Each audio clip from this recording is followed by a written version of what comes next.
Welcome to the Agronomy and Farm Management Podcast. I'm Bruce. And I'm Josh, and we're your farm management hosts. Let's get started. Josh, it's that time of year to be thinking about the beginning and returning to daylight savings time. What's that look like on your radar? Bruce, I love and I hate daylight savings time for two reasons. I love it because whenever I get home, I'll have 2-3 hours before the sun goes down. I can do what I want to do. It's less depressing at night. But also with the daylight savings time, it comes with a honey-do list. So I see my list getting longer and longer, and now I don't have any excuses. The sun's still out, so I have to get it done. So it's a love-hate relationship. What about you, Bruce? How do you feel about daylight savings time? I remember a funny story. My niece was a student over in Indiana at a university. And at that time, Indiana was adopting daylight savings time. And the reaction from the students kind of alarmed my niece. And it was shocking because the Indiana student, thought that once daylight savings time started, that they would lose an hour, and by jumping forward, lose an hour, and that every day that summer afterwards would be 23 hours long, not 24. So it was an educational moment for my niece, teachable moment to that student over there in the state of Indiana, that in fact it was just a one-time move the clocks ahead, and not every day thereafter was going to be 23 hours. So I thought that was kind of funny. I can relate to that a little bit. Whenever I was working up at Ohio State, when I was working as one of the office associates in my dorm, I was actually working 11 p.m. to 2 a.m. shift on daylight savings time. And that 3 hour shift turned into 4 hour shift. And I thought I wasn't going to get paid for it. So I wasn't too happy until they finally said, no, well, we got you covered. So So what's the date that we can advise our listeners to think about daylight savings time coming up here shortly? March 10th. March 10th is going to be that day where we got to set our clocks back. I know a lot of us, I personally don't have any clocks I need to set back. They automatically just go in my house. So if you got clocks that need set back, make sure you set them back on March 10th. That's awesome. Will do. That's a great public service we're providing here today. So, well, Josh, our guest today, we are glad to have on board with us Clint Schroeder. We've heard from Clint Schroeder before on our podcast on farm management. If you remember back, Clint shared with our listeners about farm business analysis and benchmarking, but Clint also has experience and knowledge in kind of the decisions that need to be made with the local Farm Service Agency office coming up here for the Farm Bill decision and the program selection and enrollment that's happening. And so, Clint, welcome back to our podcast. Thanks, Bruce. Excited to be here back again. You had mentioned March 10th as the date that we're going to lose that hour. So just keep that in mind. Farm Bill decisions need to be made by March 15th, but we're going to lose a whole hour in there where you can really think about this decision.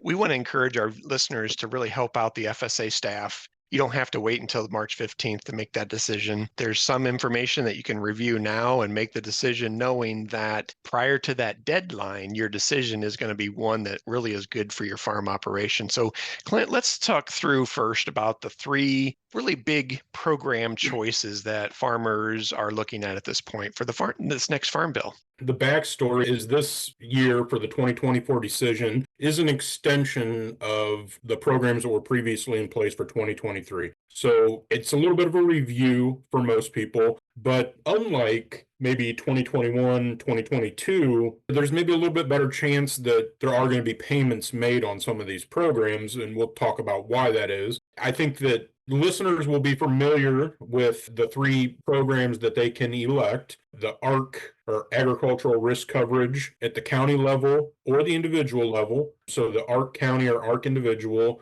and then price loss coverage. So those are really kind of the three options that farmers have the choice right now to make as far as which one of those programs they want to elect and then enroll in. Can we talk about some of the key terminology and key concepts when we're talking about our base acres or our PLC yields? This is an area that people that are maybe new to these farm programs can be challenging to kind of wrap your mind around. But base acres were originated back in that 1985 Farm Bill. So quite a while ago. Bruce, I think you were probably just starting your career then in 1985, but A little bit before that.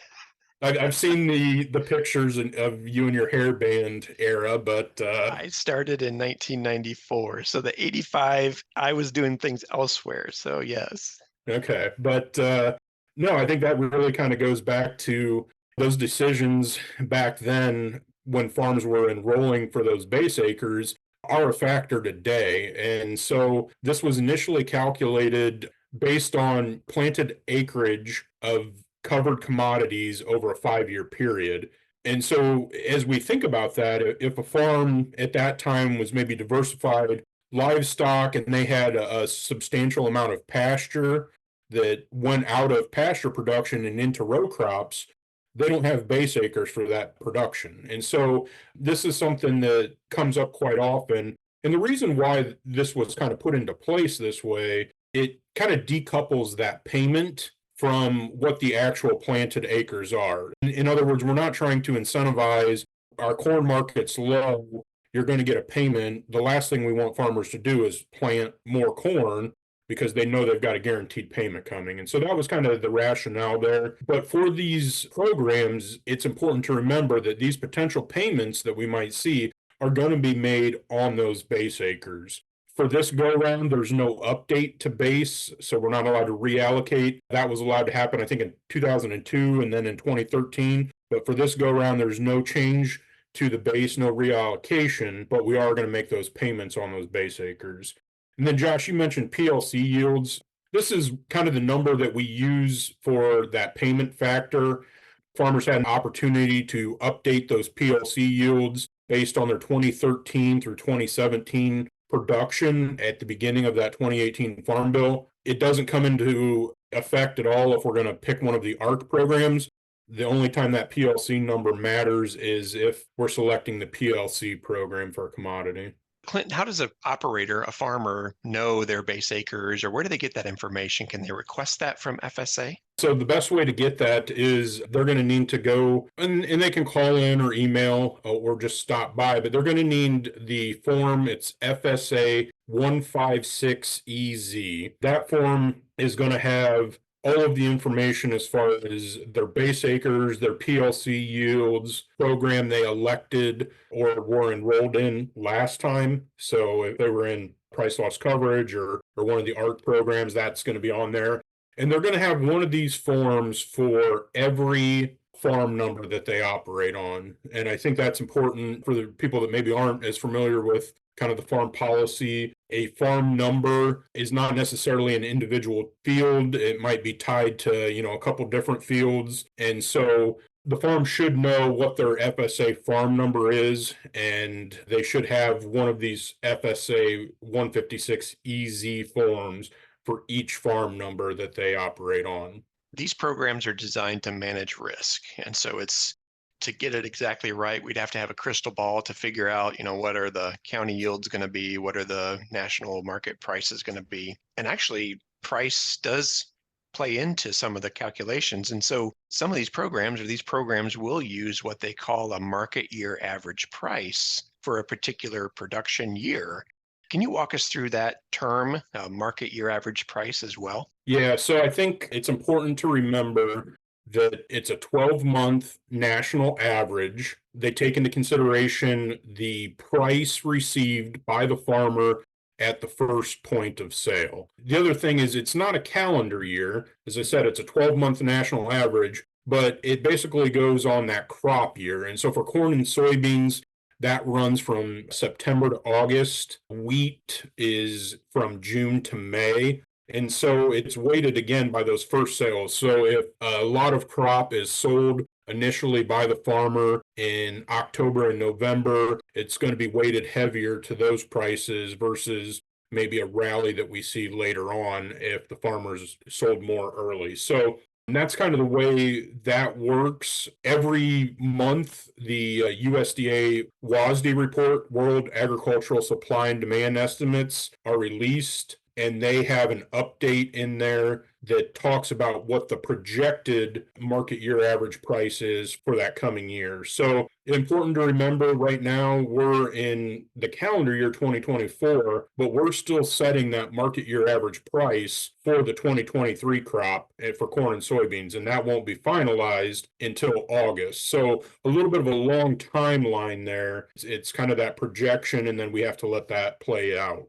And that even goes further to say that we're making that election, that decision by March 15th right now for the 2024 crop year. And we haven't begun to start calculating the market year average price for the 2024 because that won't start until September of 2024. So there's many, many factors of unknown at this point with this decision, but it's still an important decision, and it's a risk management decision, not about calculating the highest payment for the producer per se. Yeah, I think that's a really good point that sometimes we miss, because when it comes to farm policy, perfect example is this year the new farm bill has been delayed, and so we're still operating under the old one. But there have been a lot of times in the past where, because of delays in the program or implementation, you kind of already know how the race is going to finish, and then you can go pick your horse. So this kind of enrollment time frame that we're looking at is still way in the future, and I think that really should force our farmers to think about, how much risk do I have on the farm? What are my areas of risk? And then which one of these tools is maybe going to help me manage that risk a little bit better? Clint, I see reference prices. And when I look at the reference prices, the dates from like 2014 to 2024 obviously been on the rise. But I also see two different names for them. I see statutory reference price and the 2024 effective reference price. Can you explain a little bit about these reference prices and the difference between the two? And also, why is wheat the same? We saw corn and soybeans have a higher reference price for this 2024 decision than what they were in the past. And the reason is there was a escalator written in, and really what that did is it said, as commodity prices rise, we're going to take kind of a factor of the 5-year Olympic average and increase our reference price, or we're going to look at what was 85% of that market year average, Olympic average, and raise that reference price. And so we had what they're calling the statutory reference price from the 2014 timeframe. And so for corn, that was 370, soybeans was 840, and wheat was 550. And so as we've kind of seen commodity markets rise, especially on the corn and soybean side, we've seen those market year average prices go up, and that's essentially pulled up our reference price. And so that creates an effective reference price for this 2024 decision: corn at 401 a bushel, soybeans at $9.26 a bushel. Wheat did not see maybe that same rise in commodity prices, so it is going to stay at that 550 per bushel level that was the same as our statutory reference price. So really just the way that this program's trying to be proactive a little bit in saying, okay, these prices need to come up because we've seen the value of these underlying commodities go up. And so this is kind of the way that was written in, to try and maybe offer a little bit more risk management as we talk about higher dollars invested for farmers. So Clint, some of the terms we used already were the steps that you would carry out with FSA, making that appointment, getting the right paperwork signed. Essentially, it's a two-step process, and FSA calls it election and enrollment, but that could still be just completed at one appointment or one visit or one basically step, but there's a two-step process to get this decision done by March 15th. And so this is where election versus enrollment. Yeah, you're absolutely right, Bruce. You could go in one day and get it all completed. But for some farmers, maybe they've got a lot of different farm numbers they're looking at, and maybe they're consulting with partners in the business or landlords or whatever it might be. The important thing to remember is you can verbally tell the FSA, okay, for this farm number, I'm electing Ark County on all commodities, or, maybe a different farm number, you're going to elect PLC. But that process isn't good enough. You have to sign the form to complete that. And so enrollment's completed when you sign FSA form CCC-866, and that needs to be done for each farm number. So if you have 10 different farm numbers that you're operating on, and you sign 8 of those forms, the other 2 are not going to be considered enrolled. That wasn't completed. So that's really the two-step process, just verbally, whether it's through the phone or email, telling them this is what you want to do. It doesn't end there. You need to have this form signed and completed by that March 15th deadline. Clint, can you explain why it may make sense for a farm to elect in the agricultural risk coverage ARC at the county level? The Arc County program is really designed to protect against maybe revenue losses. And so when we think about revenue, there's a couple factors to go into that. Obviously, the yield, but then also what is our commodity prices. And so basically the way that the Arc County program works is they're looking at a 5-year Olympic average of that reference price or the marketing year average price. Then they're also looking at a 5-year Olympic average of the county yields. And so those are the RMA yields is where they're coming up with that number. And so by using that 5-year average and the 5-year average for both yields and prices, we're going to come up with what we're considering our benchmark revenue. So that's essentially our goal. The guarantee is that you're going to get paid up to 86% of that benchmark revenue. If there would be a production shortfall or maybe average yields with lower prices, if you don't meet that 86% of benchmark revenue, the difference essentially is going to be that payment. And so to put some numbers with it, if we said our benchmark revenue was $1,000 per acre, 200 bushel corn times $5, that's going to be our benchmark revenue in this example. 86% of that is $860. If that county revenue, so again, our market year average price times our county yields for that year, comes in at $840, we're below that $860 benchmark revenue, our farm payment is going to be $20 per base acre. And then there's also a factor where the government sequester reduced that. And so it's only 85% of that. So essentially a $17 per base acre payment. So again, two factors that come into play, county yield and the market year average prices. So you get both aspects that might affect your revenue for coverage. So some have kind of described the Arc County program as a shallow loss program, and then others have referred to the PLC, the price loss coverage, as more of the deeper loss program, because if prices really tank and drop below these reference prices, that's the other program that begins to trigger on price only. So how does that PLC then describe that, how that's different than Arc County? Price loss coverage is a little bit simpler because we have that effective reference price that we set. So for example, corn, it's $4.01 per bushel. What we're looking at is where does that national marketing year average come in? So if our reference price was $4.01 a bushel and we had a national marketing year average of $3.81, that's going to be a 20 cents per bushel shortfall. And then the payment's going to be calculated off of the base acres again, what that PLC yield was on that form 156 easy. So that's where this number comes into play. And then again, that 85% reduction. In that kind of scenario, a 20 cents per bushel loss, we would be looking at if you had a 150 bushel PLC yield times that 85%,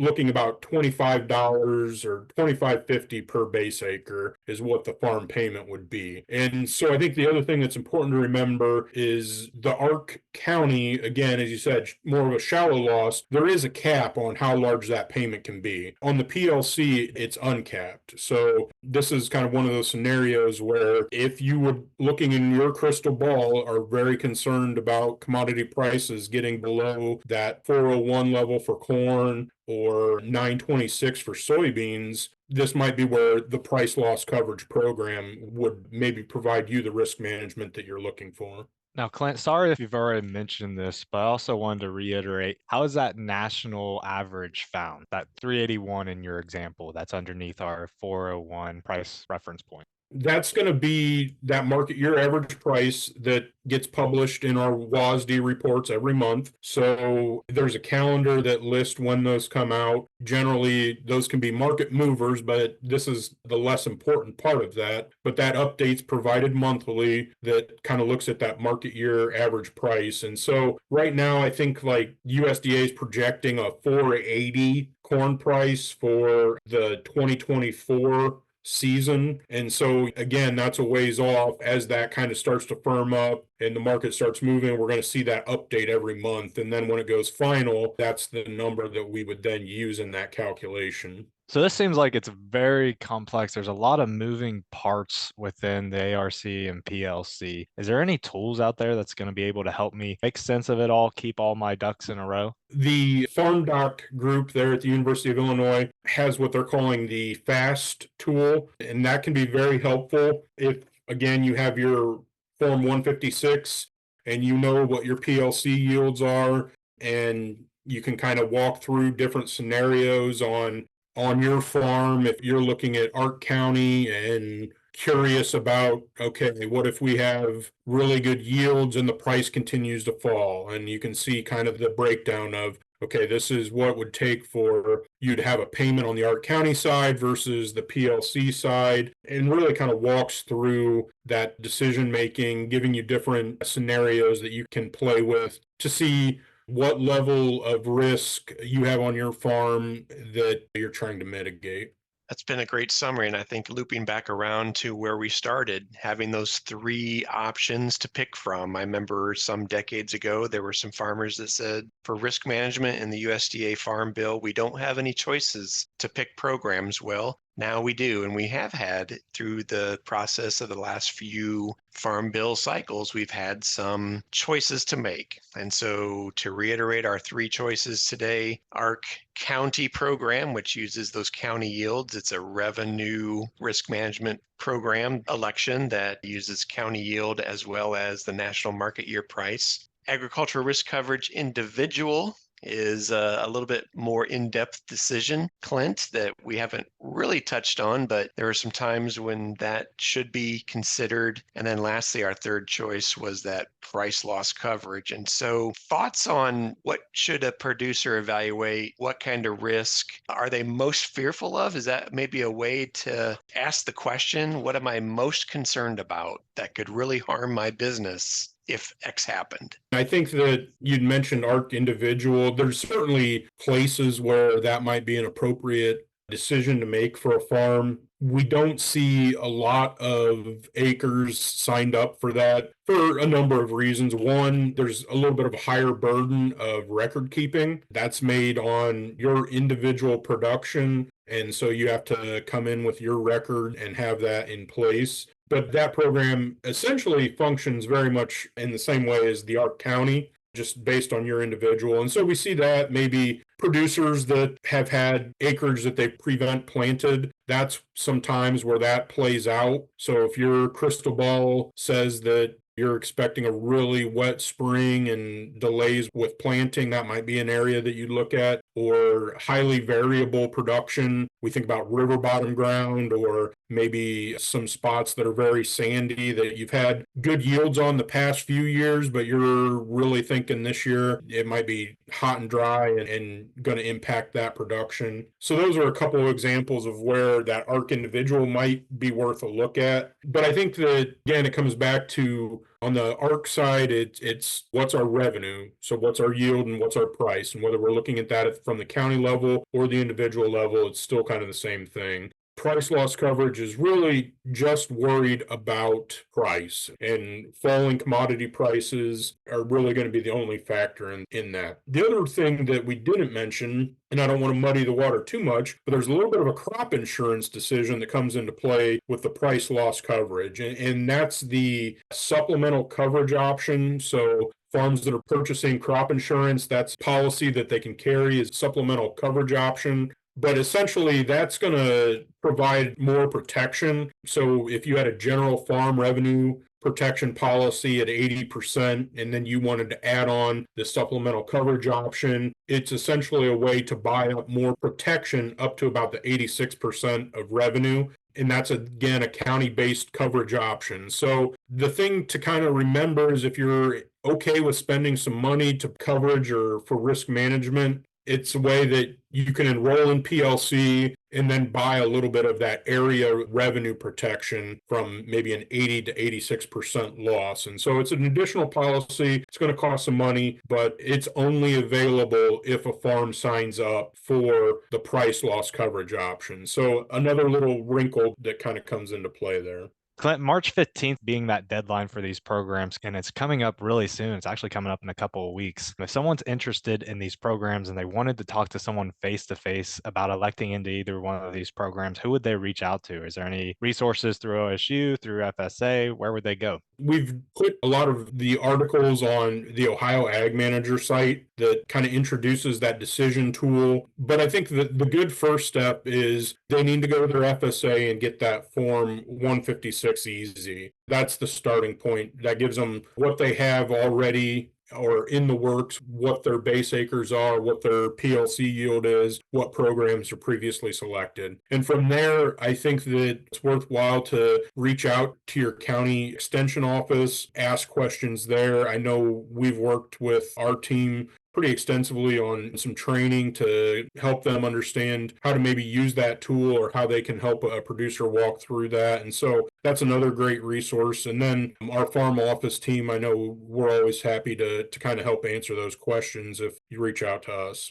Well, thanks, Clint. We appreciate you coming back. I know we didn't scare you off your first podcast experience here with us. Is there any final thoughts you want to give the audience before we let you go? No, I think this decision is going to be coming up pretty quick. This whole time I've been a little bit distracted because I'm trying to wonder how Bruce is going to set back his sundial 1 hour. Other than that, it was great to be here.